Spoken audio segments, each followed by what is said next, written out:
Olá pessoal, tudo bem? Aqui quem fala é o professor Danilo. Vamos para mais uma aula online hoje, desta feita na matéria de Direito Processual do Trabalho 2, aula voltada aos alunos do quinto ano noturno da AEMS. Mas, se você não é aluno do quinto ano e está aqui assistindo essa aula, nos prestigiando, fique imensamente feliz, seja bem-vindo também. Tudo bem? Pessoal, nós passamos a analisar agora os recursos trabalhistas em espécie. Então, os recursos propriamente ditos, nós vamos estudar todos esses recursos.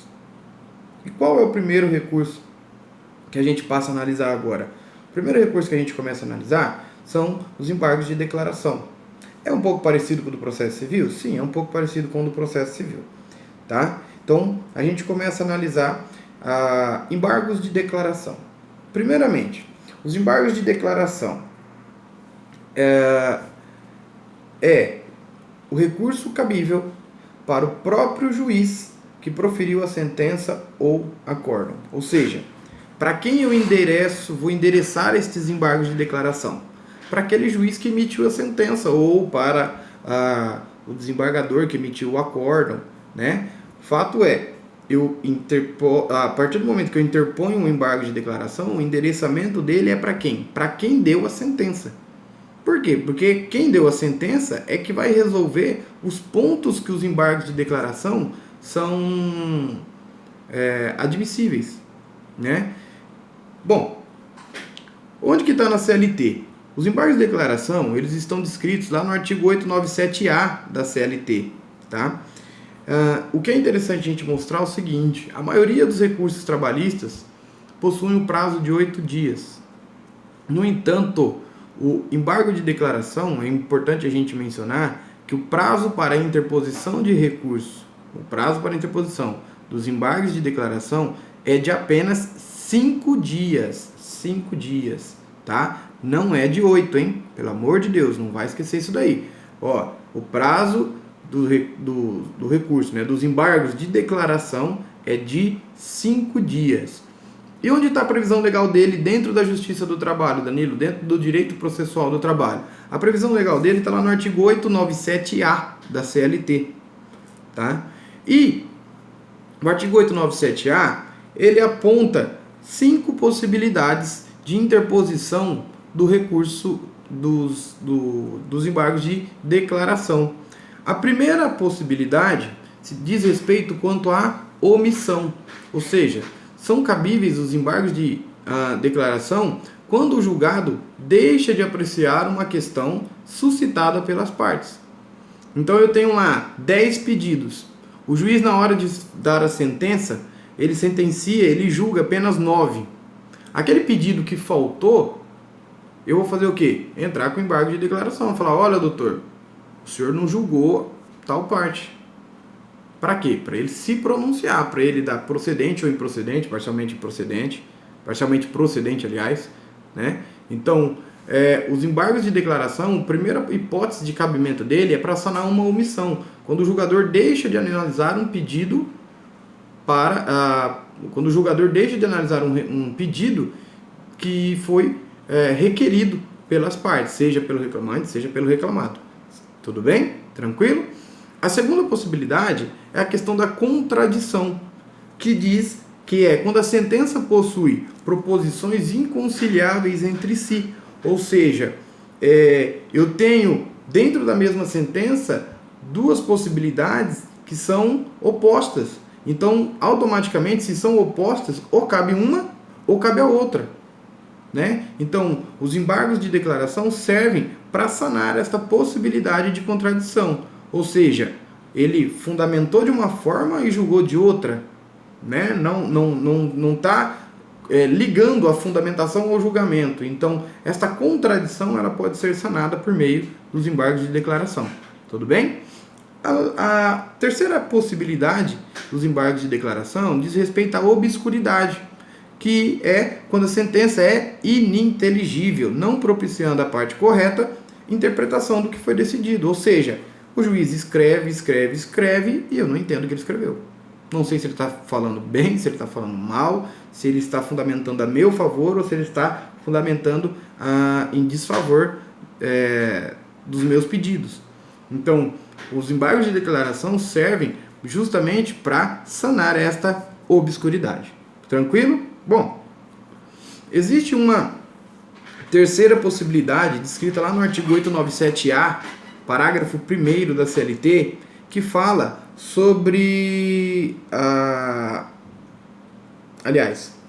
no 897-A caput da CLT, que fala sobre manifesto equívoco no exame dos pressupostos extrínsecos do recurso. Só é possível em se tratando de acórdão, tá? Quando houver um erro no pressuposto extrínseco do recurso, eu vou entrar com embargos de declaração, desde que esteja em segunda instância, porque se estiver em primeira instância, eu vou fazer o quê? Eu vou entrar com o agravo de instrumento. Danilo, mas por que lá, por que chega lá é diferente? Porque quando eu falo dos embargos de declaração em segunda instância, eu parto do pressuposto que o primeiro recurso foi recebido, né? Então, notem, quando houver um manifesto equívoco dos exames dos pressupostos extrínsecos do recurso, vamos imaginar a parte que protocola um próximo recurso no 9º dia, sendo que o último dia, teoricamente o 8º dia, seria um feriado, e não é aceitável o recurso dela. Você fala assim, mas por quê? Se era feriado e o prazo em dia útil, não conta esse último dia. Então, por que o meu recurso não foi aceito? Notem, só vai valer isso daí, tá? Quando estiver em segunda instância. Beleza? Tranquilo? A próxima é quanto à possibilidade de embargos de declaração em erro material, tá? Pessoal, o erro material está disposto lá no artigo 897-A, parágrafo 1º da CLT, tá? E ele foi objeto de uma pergunta que misturou o artigo 897-A com o artigo 897-A, parágrafo 1º, com o artigo 897-A do parágrafo 2º, tá? Mas vamos analisar lá primeiro que fala o artigo 897-A, parágrafo 1º. O artigo 897-A, parágrafo 1º, fala que da possibilidade de se interpor o recurso de embargos de declaração para sanar erro material, tá? Ou seja, erro no nome das partes, erro no número do processo, erro do endereçamento, enfim, qualquer erro material, tá? Escrevi errado, tudo bem? Enderecei errado, mas protocolei no local certo, enfim. Este erro material poderá ser conhecido de ofício, ou seja, a partir do momento que o juiz verifica que há um erro material, um erro de digitação, né? Mas se não for corrigido de ofício, a parte pode, por meio de embargos, demonstrar para que o juiz sane esta possibilidade, sane este erro material, tá? Então, basicamente, são 5 hipóteses de cabimento dos embargos de declaração: omissão, contradição, obscuridade, manifesto equívoco no exames dos pressupostos extrínsecos do recurso e erro material. Tranquilo? O erro material pode ser de ofício ou pode ser a requerimento da parte. Beleza? O artigo 897-A, parágrafo 2º da CLT, ele tem uma ligação com a OJ 142 da SDI 1 do TST e fala o seguinte, que caso haja possibilidade de mudança da decisão, somente poderá ocorrer depois de ouvida a parte contrária no prazo de 5 dias. Ou seja, quando uma determinada parte interpõe um embargo de declaração, né, falando para arrumar alguma coisa, etc e tal. Se daqueles embargos houver a possibilidade de modificar a sentença, a parte contrária, de modificar a decisão, a parte contrária deve ser ouvida no prazo de 5 dias. Ou seja, a partir do momento que eu mexo no mérito, entre aspas, né, para que vocês entendam, a partir do momento que eu mexo na análise do recurso, a parte contrária tem que ser ouvida. E aí, remetendo àquilo que eu disse para vocês, houve uma questão da OAB, não me lembro o exame qual é, propriamente dito, mas que fala assim, que fulano de tal interpôs o embargo porque constava o número do processo errado. Número do processo errado. Diante disso, a outra parte tem que ser intimada? Se é uma modificação só do processo, só de um erro material, não vai mudar nada naquilo que está consubstanciado na sentença, a outra parte não precisa ser ouvida. Tá? E aí a questão perguntava se a outra parte tinha que ser ouvida. Sim ou não? Não há necessidade da outra parte ser ouvida em razão disso daí. Tranquilo? Beleza? Bom, outra coisa importante, artigo 897-A, parágrafo 3º da CLT. A interposição dos embargos de declaração, elas interrompem o prazo dos outros recursos. Porque notem, vamos imaginar o seguinte, eu tenho uma sentença.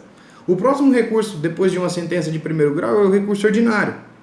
Mas vamos imaginar que a sentença tem obscuridade, erro material, enfim, qualquer uma daquelas 5 hipóteses.